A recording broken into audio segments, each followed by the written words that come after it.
अजय आलोक कह रहे थे उसका जवाब दीजिएगा कि इतना उलझ गए हैं कि यही नहीं तय कर पा रहे हैं कि सीट शेयरिंग कैसे होगी, और सुभाषपा अध्यक्ष जो कह रहे हैं अखिलेश पर किसी को भरोसा नहीं है, कैसे दिलाएंगे भरोसा जनता को? देखिए, बीजेपी के प्रवक्ता बिल्कुल सही कह रहे हैं। उन्होंने कहा कि भारतीय जनता पार्टी जो है वो शुद्ध खाना नहीं दे पा रही, वो शुद्ध देने की बात बता रहे हैं, असल में शुद्ध खाना नहीं दे पा रही। कैसे देगी आप बताइए?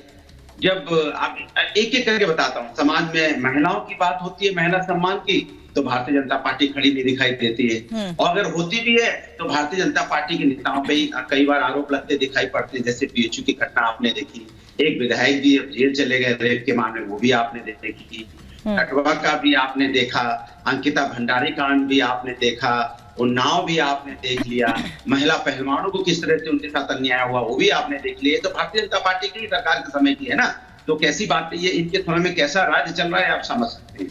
अगर किसान के ऊपर जाएंगे तो किसान को देखो इन्होंने किस तरह से परेशान किया था कि उनके रास्ते में कील कांटे बिछाए थे, उनको किस तरह से जीना मुश्किल किया हुआ था, तब जाके वो उनका बिल काला कानून वापस ले पाए। अगर आप युवाओं की बात करेंगे तो रोजगार के मामले में देखिए कैसे युवा आजकल बेरोजगार है, परेशान है, महंगाई से कमर टूट गई है, हर घर में लोग परेशान है। उसमें भी ये सब इन्हीं का शुद्ध खाना है, जिसको शुद्ध खाने की बात बता रहे हैं। ये भारतीय जनता पार्टी ने पूरे देश के अंदर में एक अजीब सा माहौल बना रखा है।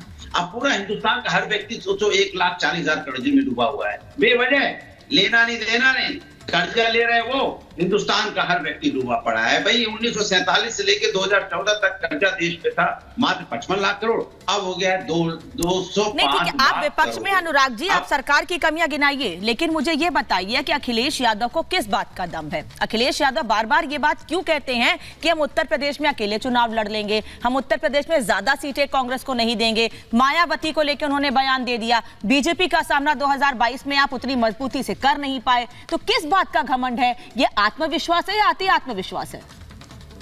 ये आपको लग रहा होगा शब्द आपके ठीक नहीं है।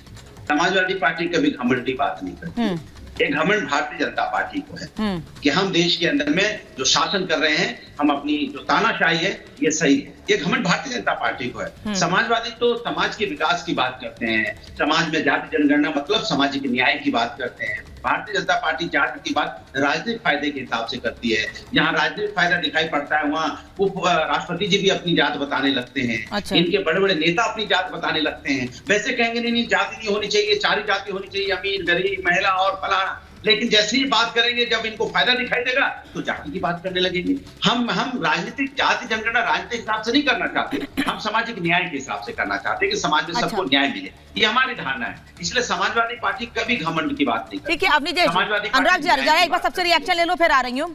सामाजिक न्याय की बात समाजवादी पार्टी करती है, लेकिन आपस में न्याय नहीं बन पा रहा है, ना ही अभी तक फेस तय हो पाया है। संयोजक को लेकर अभी तक कोई स्थिति साफ नहीं है, सीटों को लेकर कोई बातचीत हो नहीं पाई है। सुभाषपा अध्यक्ष क्या कह रहे हैं, जो पिछले चुनाव में इनके साथ थे 2022 में, वो मैंने बता ही दिया। ऊपर से मायावती के सुर में ला रहे हैं वो। जी अनामिका जी, मैं किसी के बीच में नहीं बोलता और मैं अपेक्षा भी रखता हूँ कि कोई बीच में नहीं बोलता। आप यथार्थ देखिए उत्तर प्रदेश का। अनुराग जी बोलने दीजिए सर, आपके बीच में कोई नहीं बोला था। मैं फिर आ रही हूँ, मैं फिर आपसे रिएक्शन लूंगी। अनुराग जी।